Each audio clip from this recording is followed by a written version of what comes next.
Hi guys, welcome to Fierce and Pretty. Today I have a very special deck that I'm going to show you guys.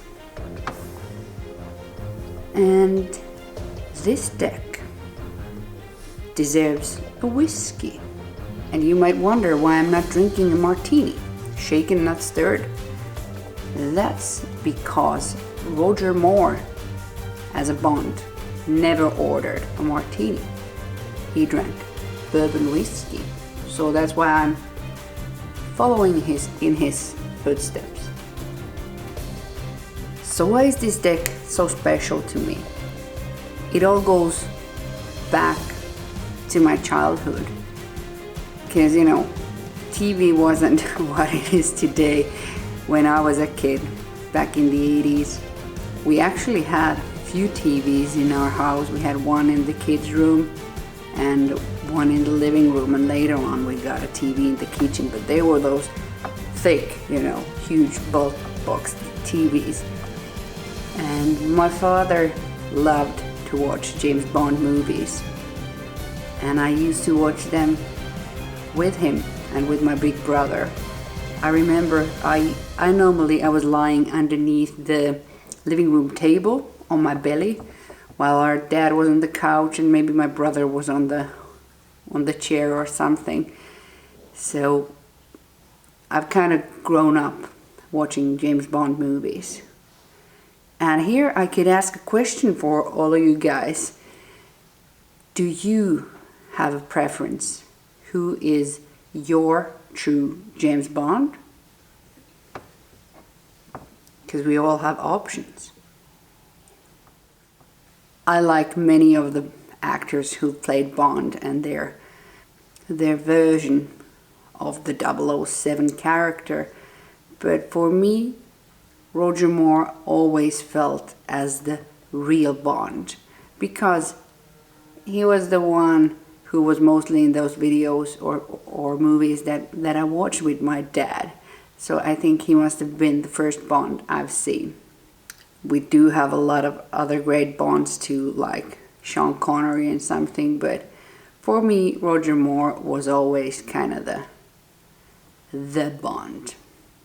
I think many of you have probably at some point seen the James Bond movie Live and Let Die, because Live and Let Die was released in 1973.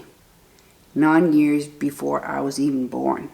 So that movie, it's starting to get old. And it's so lovely to see all the old cars and the fashion style with these real 70s, trumpet trousers. But the main thing that me and I think many of you would find the Live and Let Die James Bond especially interesting is the fact that it has a lot of tarot in it.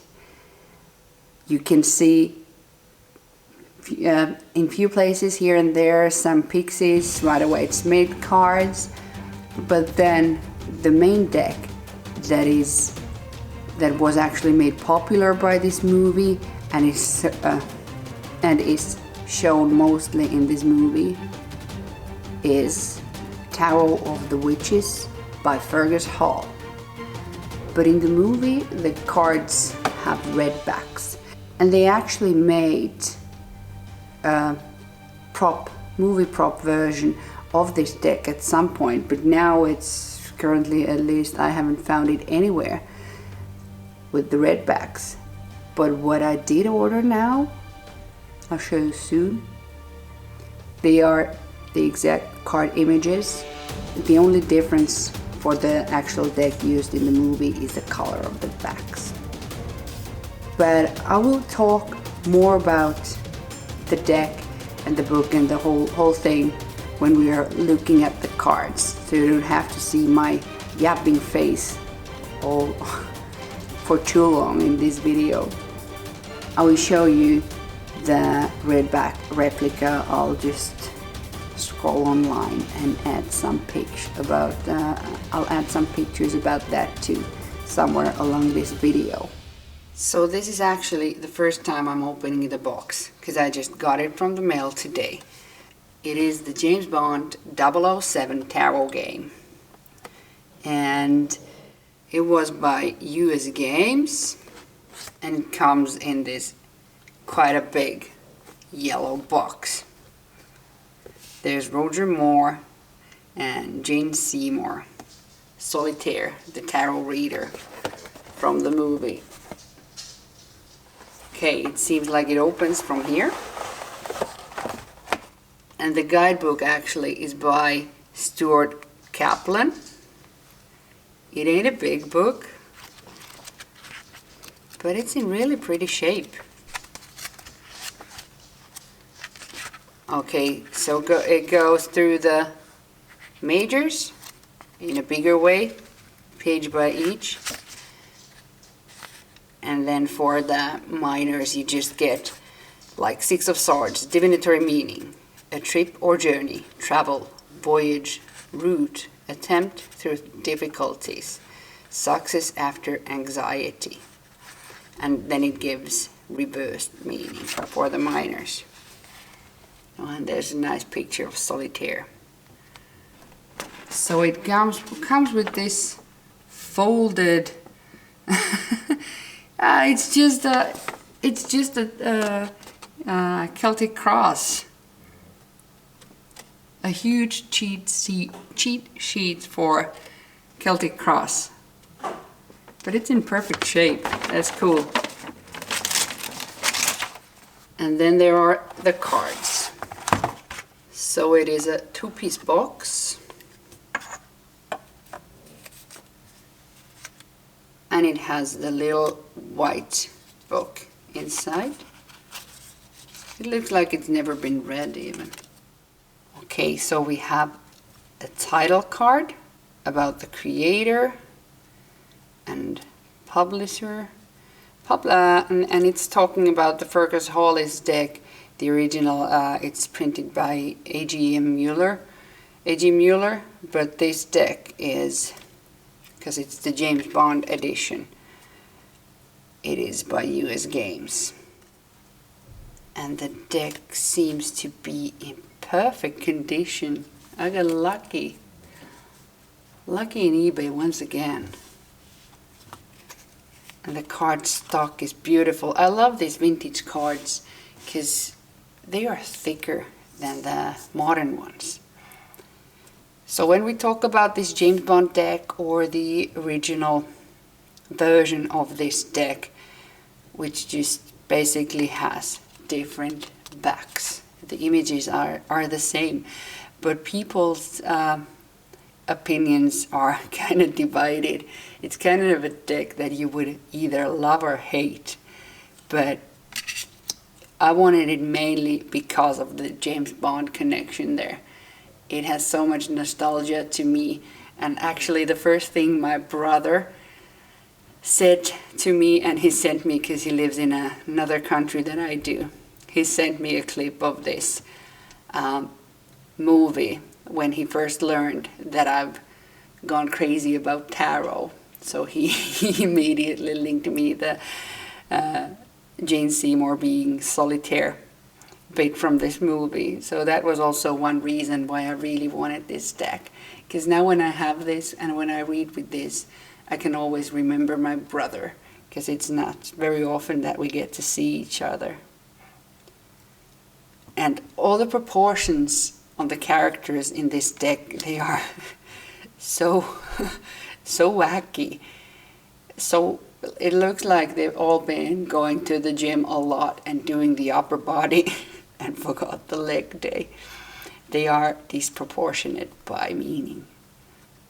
Oh, Empress is also a bit bottom heavy, not just gym for the shoulders. And these dudes, they have amazing beards and amazing mustaches. Look at the Hierophant. Oh, that's amazing. He has a bird's nest in his beard, and there's the 3 bird eggs also in there. And I think he's sitting on top of a rock that kind of looks like the earth or something. the lovers, she has a tattoo of a heart pierced by an arrow in her thigh. It's just so funny. Look at the size of the chariot. The horses. Oh my God. Them giants. And Justice. She's just standing on top of the snake there with the massive, massive shoulders. And her blindfold is like this white with red little dots. Polka dot scarf. Oh, I dropped the hermit. Oh, the hermit. He's a hunchback. He has a bird sitting on top of on top of the hunch. And he's writing in a teeny, teeny, tiny book with a teeny, tiny feather pen. And he's on a rock in the middle of a sea or something. The Wheel of Fortune looks like a really simple version of this game that you can play as a kid on when you go to an amusement park or something. You got rainbows, full rainbow. You got dark clouds and like lightnings, a heart bleeding, like a heart that's bleeding and everything. You just turn the wheel and see what fortune gives you on that specific day. And strength is different. No lions. He's just coming out of the ground like he's just bursted out there. And he's ripping a book in two pieces by holding the whole book. And he also has these really cool old school tattoos. An amazing set of eyebrows, I might say. Okay, Hangman. He's gotten bored. He has this little, what you call that, net thingy. He can try to capture those butterflies that are flying, but he also has book. So he doesn't get so bored when he's just hanging there. He has something to spend his time with while waiting. Okay, and this is my card, the death card. Okay, his cape, it's broken. It has a lot of holes, but it has a little string that it's tied around the neck. But there are snakes coming out of the eyes and mouth and head. And there's not much to do with that sight on top of a really rocky hill. Oh, Temperance, she's a butterfly with a cool haircut or hairstyle. And she's pouring a rainbow. Oh. Devil is kind of also a butterfly-ish goat thingy. I've actually never seen these images. I didn't watch a walkthrough on purpose because I wanted to. I love this feeling when you get a deck that you haven't seen the images on and you get to experience them for the first time. The Tower card is actually quite cute. But this deck has, everything is really dry. It has this fall, autumn energy. Because for winter I like to see snow, but that's fall for me in Finland. Star is kind of cute. It's like a dude instead of a cloud. With the face is a star, and it's flying on top of mountains, and it's holding a little string and has moon there. It's like moon is the pet for the star. He's just walking it, or she, I don't know. She has high heels and lipstick and eye makeup, so she might be a she. But it looks like Moon is the pet for the star card, and they're just on an evening stroll together. And here's the moon, again, a really dried out landscape. There's dark black birds. You can't have the whiskey. Go away. You can't have my whiskey, it's mine. The cat wants my whiskey. Look at her. It seems like every time I'm filming, she's here. Sorry about that, but I don't have door at my attic. Yeah, but the moon card. Sun is looking kind of creepy with really thick cheeks, round cheeks, and a star tattoo, and a lot of rainbows sticking out of the clouds. But Sun is looking, I think it's a bit of creepy Sun. But no naked babies. Judgment, she's also kind of a butterfly type of figure with those wings. And there's tombstones. There's even rest in peace there in one, yeah. Oh, the world. This is different. No dancing ladies, but look at the world. It's sad. It has tear in its eye. Oh, and there's like a volcano bursting out smoke. And I guess that's the sun. 1, 2, 3, 4, 5, 6. And the seven planets, I guess, around it. But the Earth is sad. Well, I think Earth might be sad. Sad what we've been doing on it for the past century. It has been the worst that Earth has seen so far. So then the miners.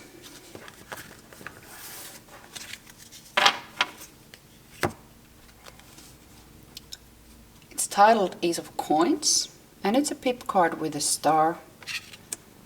Oh, and then comes King. Okay, the King has a throne that kind of looks like butterfly wings. The Queen. The Knight. Ah, and we have Valet on the page. But they are all holding the coin in same manner.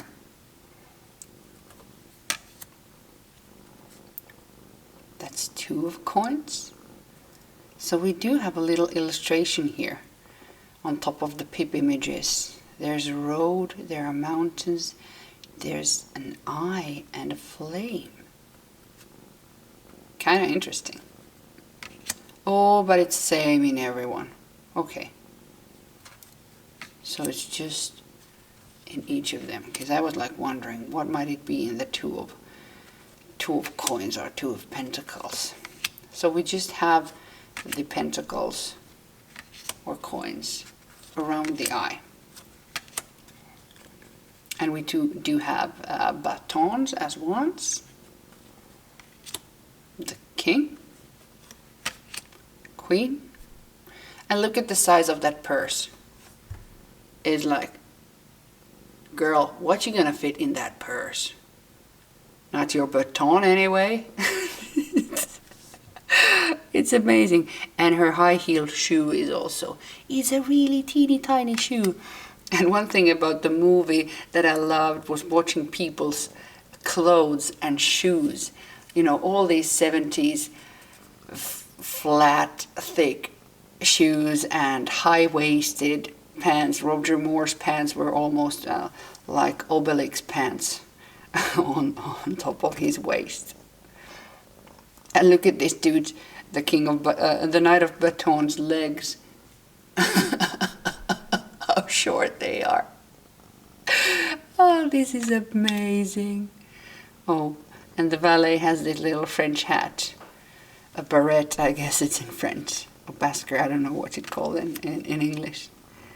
And then the peep cards. So we do have a hand and a broken twig in all of them. A broken twig. That's kind of interesting. Can't wait to see what Stuart Kaplan has to say about these pips. And all the bases for the pips are in the same color also. So I think it might look nice in a reading when you can easily see the elements. Ace of Cups. The throne looks similar, the purple throne. But he has a cup and moon and sun. And by the way, all them queens, they have nipples showing I guess it's cold there because it's fall. And the Knight of Cups, also he has teeny tiny short legs. But they seem to be good riders with those small horses. They must be strong, those horses, to carry those chubby upper bodies. Oh, and the Valet of Cups, he's also wearing super cool red high heel leather shoes. Looking good. Oh, and in the cups we do have a heart pierced by an arrow. And just the cups around them. And then to the swords. I don't know, when it comes to... Let's see how this deck talks about elements, but this is so red. Red like fire. And the wand suit. Because the blue with water, I feel that. The green with the coins, earth, I feel that. But then we do have this brown in the batons and the red in the swords. Because I associate red with fire, but I associate swords with air. Oh, that queen.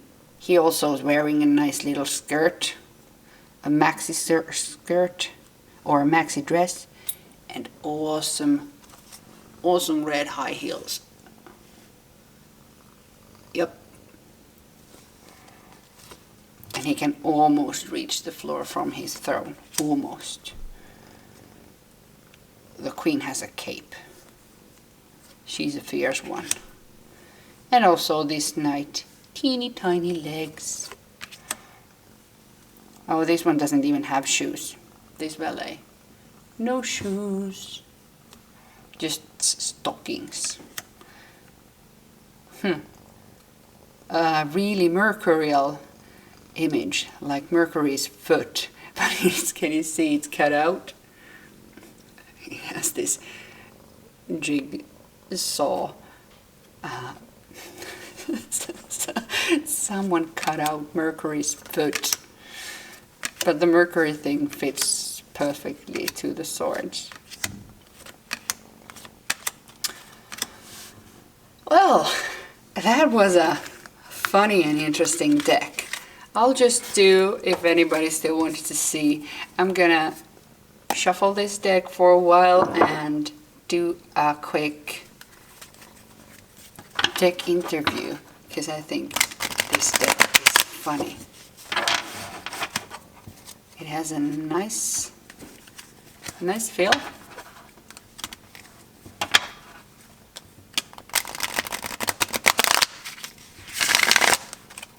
A really nice riffle.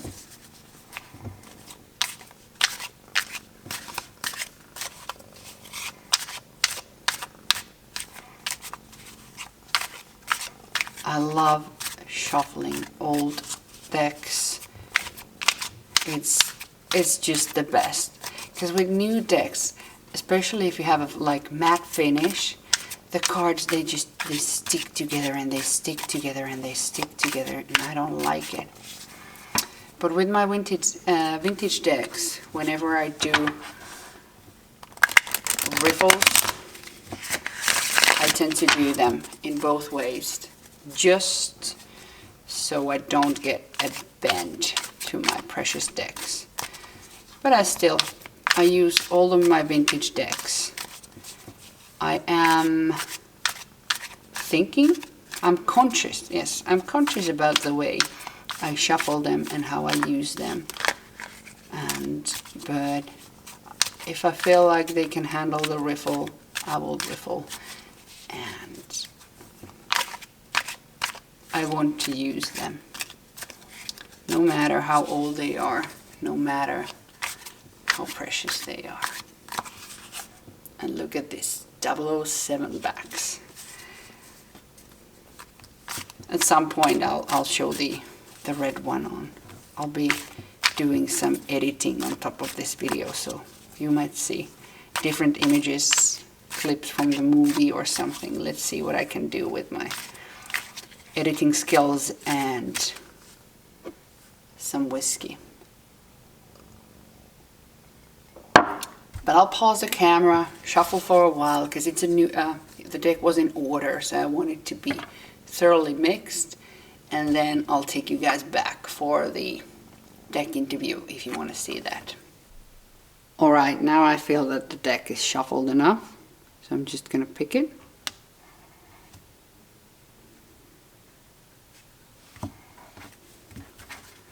And then I'm going to use the quick deck interview spread that I use.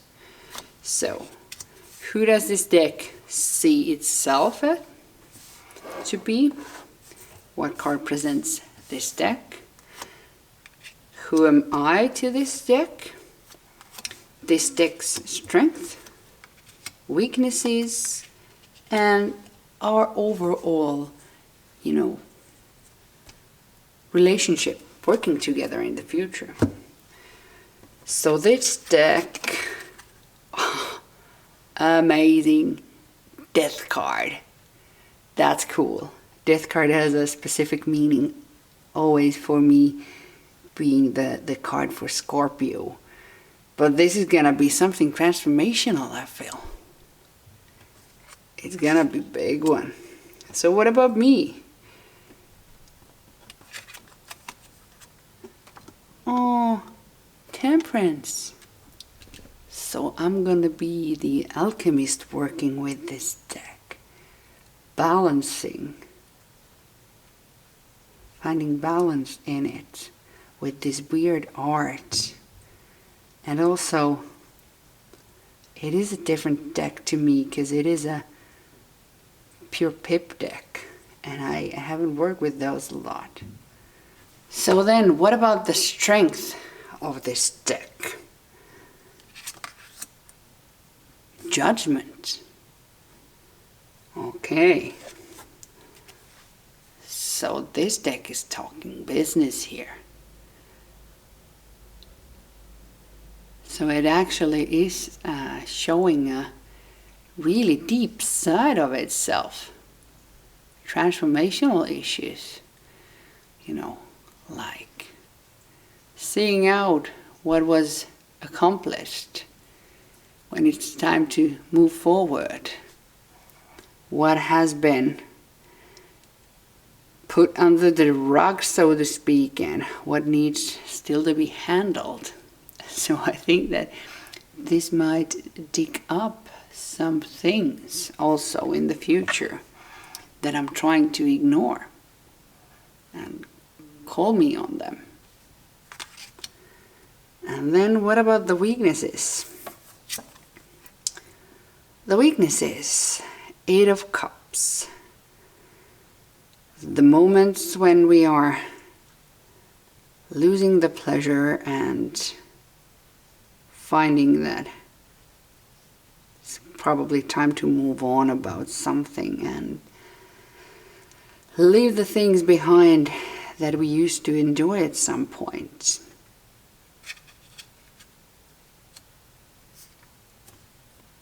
Interesting contrast between the Judgment and the kind of a memory lane here on the 8 of Cups. And the overall experience together is the High Priestess. So look at this. We have 4 majors. I thought that this would be a silly deck who just wants to play out. But I think that we too have a deeper path ahead of us together. It's going to be interesting to see how it actually feels to read with this deck, because the color palette is really different than in many of my decks. All the colors are really powerful, and really there's a lot of the color. I mean, like the blue is like really blue, and the images are really clear and sharp and funny and weird and wonky in so many ways. So it's definitely a unique deck in my collection, and it has a lot of this nostalgia value. And just because I got this deck while I was thinking of my brother, and if he ever ends up watching this video, so bro, I'm gonna pick up a card for you just in case you say it. Because I know he knows about my YouTube, but I don't think he ever watches it that much, but I'm not gonna tell him. If he ends up watching this video until the end, he would see it. So let's pick a card for my big brother who inspired me to get this deck. What do we want to say to my big brother?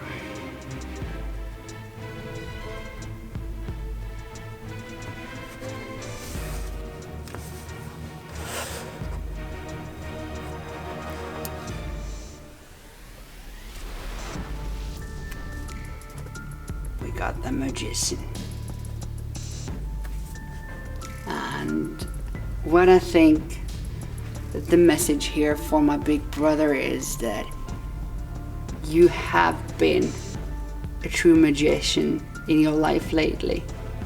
You've been able to create a life for yourself in a foreign country, get a job and learn the language and just create the life that you wanted when you left Finland. You sold everything and just left with a backpack. And now look what you have created.